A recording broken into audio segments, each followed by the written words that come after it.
ditujukan kepada junjungan kita, yakni Nabi Muhammad SAW, yang telah membimbing kita dari alam kegelapan menuju alam yang terang benderang.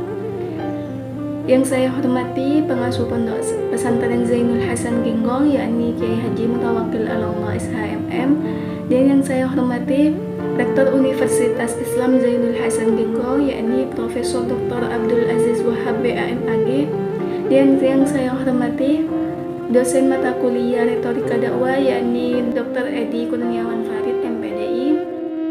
Di sini saya Islamiyatul Ula akan mempresentasikan Retorika Dakwah yang dengan tema Perbaiki sholatmu maka Allah akan memperbaiki hidupmu. Bapak Ibu yang saya hormati, para hadirin yang dirahmati Allah dan teman-teman sekalian, alhamdulillah kita bisa berkumpul dalam suasana yang penuh berkah untuk mendengarkan firman Allah dan nasihatnya. Pada kesempatan ini saya ingin berbagi tentang sebuah tema yang sangat penting sekali dalam kehidupan kita sebagai seorang muslim. Yang mana tema di sini yaitu tentang memperbaiki sholatmu, maka Allah akan memperbaiki hidupmu. Mengapa tema itu penting? Karena sholat adalah tiang agama. Rasulullah saja bersabda seperti sholat adalah tiang agama. Barang siapa mendirikannya, maka ia telah mendirikan agama. Dan barang siapa yang meninggalkannya, maka ia telah meruntuhkan agama. Hadis tersebut diriwayatkan oleh Imam Ahmad. Sholat juga bukan sekedar ritual, tapi hubungan langsung antara hamba dan Rabbnya, antara Tuhan dan hambanya. Jika sholat kita baik, hidup kita akan diperbaiki oleh Allah Subhanahu wa Ta'ala. Mari kita renungkan ayat Al-Quran yang mulia yang membahas tentang perbaiki sholatmu, maka Allah akan memperbaiki kehidupanmu. Yang mana seperti dalam Quran Surah Al-Ankabut ayat 45, sesungguhnya sholat itu mencegah dari perbuatan keji dan mungkar. Dan sholat yang benar itu menjaga kita dari dosa, memperbaiki akhlak, dan membawa ketenangan jiwa.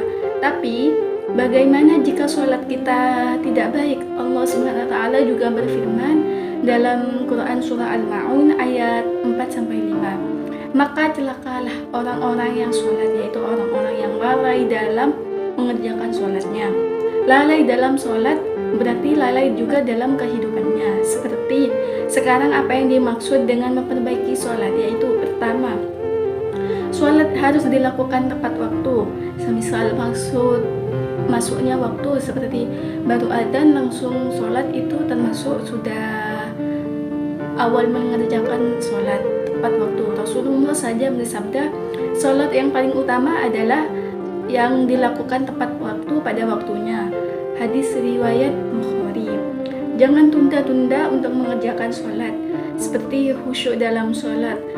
Allah SWT saja berfirman, dan dirikanlah sholat untuk mengingat aku, dalam Quran Surah At-Taha ayat 14. Khusyuk juga merupakan fokus sepenuhnya kepada Allah, bukan memikirkan urusan dunia. Dan yang ketiga yaitu memperbaiki bacaan dan gerakan sholat. Pastikan bacaan Al-Quran itu jelas, ruku dan sujudnya itu sempurna.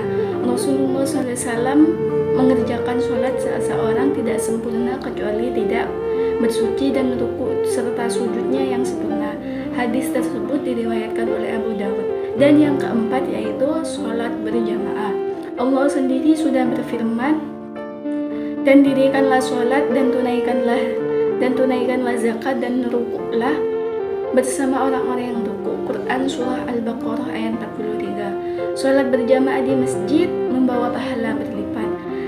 Jika kita memperbaiki sholat, apa yang akan Allah memperbaiki dalam hidup kita? Allah SWT berjanji, barang siapa yang bertakwa kepada Allah, niscaya dia akan membukakan jalan keluar baginya dan memberikannya rezeki dari arah yang tidak disangka-sangka.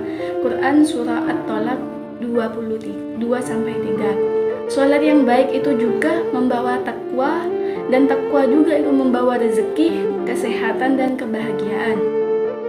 Mari kita lihat contoh dari sejarah Nabi Ibrahim alaihissalam. Diperintahkannya sholat dan Allah memperbaiki hidupnya dengan memberikan keturunan yang banyak. Nabi Musa alaihissalam sholatnya khusyuk dan Allah menyelamatkannya dari Fir'aun. Dalam kehidupan kita sendiri, orang yang sholatnya diperbaiki lalu masalahnya teratasi, ada yang sakitnya itu disembuhkan, dan juga ada yang rezekinya itu dilancarkan sekali, dan ada yang juga keluarganya itu harmonis dan cemara. Tapi bagaimana cara praktis memperbaiki sholat? Seperti itu pertanyaan yang sering dipertanyakan oleh orang-orang, yaitu mulai dari sekarang untuk memperbaiki sholat, yaitu dengan pertama yaitu bangun subuh tepat waktu. Meski sulit, tapi tidak apa-apa untuk mencobanya dari sekarang untuk memperbaikinya. Gunakan waktu malam untuk sholat tahajud. Rasulullah SAW bersabda juga, sholat malam adalah sebaik-baiknya sholat setelah sholat fardu. Juga perbaiki niatnya, sholat bukan untuk pamer tetapi untuk Allah Subhanahu wa Ta'ala. Ingat, sholat adalah ibadah yang paling dekat dengan Allah Subhanahu wa Ta'ala. Apabila hamba-hambaku bertanya kepadamu tentang aku, maka sesungguhnya aku dekat. Aku mengabulkan permohonan orang yang berdoa apabila ia berdoa kepadaku. Quran Surah Al-Baqarah ayat 184. Sholat juga merupakan sebuah doa, dan doa diperbaiki melalui sholat yang baik. Para hadirin, jangan biarkan sholat kita itu menjadi rutinitas tanpa makna. Perbaiki sholatmu, maka Allah akan memperbaiki hidupmu. Seperti dalam Quran Surah Al-Bayyinah ayat 7, yaitu, dan orang-orang yang beriman dan mengerjakan amal saleh, mereka itu adalah sebaik-baiknya makhluk. Sholat juga merupakan amal saleh yang utama. Hadirin sekalian, kita sering sibuk memperbaiki hidup dari luar, memperbaiki ekonomi, hubungan, rencana, dan pekerjaan. Itu semua memang sangat penting, tapi seringkali akar masalah juga terdapat dari sebuah masalah yang sederhana, yaitu pondasi spiritual kita itu rapuh, dan sholat adalah merupakan pondasi itu. Cara yang paling ampuh untuk memperbaikinya yaitu saat sholat membaik, cara kita berpikir itu juga akan ikut membaik. Dan yang kedua yaitu cara kita menghadapi masalah ikut juga akan matang. Dan yang ketiga yaitu cara kita mengambil keputusan menjadi yang lebih jernih. Jadinya kita itu bisa mengambil keputusan dengan tidak bimbang dan lain-lainnya. Maka benarlah kalimat itu, perbaiki sholatmu dan Allah akan memperbaiki hidupmu. Akhirnya marilah kita berdoa bersama. Ya Allah, perbaiki sholat kami, perbaiki hidup kami, dan jadikanlah kami hamba-Mu yang taat. Amin, amin ya rabbal alamin. Kurang lebihnya seperti itu dari saya. Wallahul muwaffiq ila aqwamit thoriq. Assalamualaikum warahmatullahi